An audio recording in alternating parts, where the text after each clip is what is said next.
बिस्मिल्लाहिर्रहमानिर्रहीम। आज मेरी रिहाई हुई 12 दिनों के बाद डिस्ट्रिक्ट जेल छांग के बाहर, और ये जालिम और ये फस्ताई हुकूमत जो जाबराना हथकंडों के जरिए आज 7,000 से ज्यादा कारकुन हमारे गिरफ्तार हैं, जो पाकिस्तान की सियासी तारीख में इसकी मिसाल नहीं मिलती।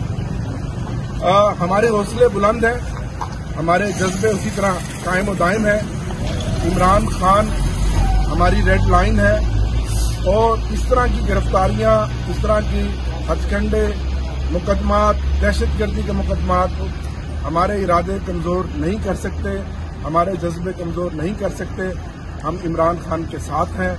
मैं 9 मई के वाक़े की बिल्कुल मजम्मत करता हूं, जो पुरतशद्दुद वाक़यात हुए, और ये एक रद्द अमल था इमरान खान साहब के उस अगवा की, जिस तरह से भोंडे अंदाज में उनको हाई कोर्ट से किया गया।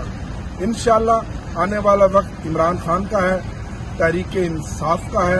अब मुल्तान की पुलिस फिर मुझे दोबारा एक बार फिर 12 दिन में इस जेल में नजरबंद रहा और फिर गिरफ्तार करके लेकर जा रही है।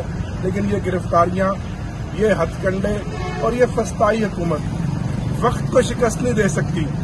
इस वक्त लोगों के दिलों में नफरत है। अल्लाह ताला ने लोगों के दिलों में इमरान खान की मोहब्बत डाली है, तहरीक इंसाफ की मोहब्बत डाली है, और इंशाअल्लाह तहरीक इंसाफ दोबारा आएगी और इमरान खान इस मुल्क का दोबारा वज़ीर आज़म बनेगा।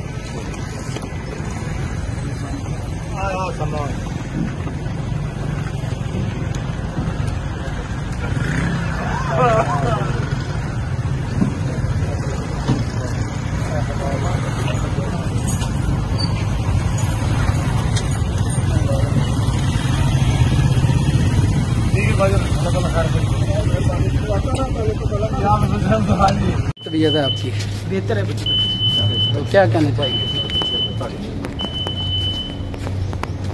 मैडम क्या कहेंगी इन मुकदमा से मुतल्लिक?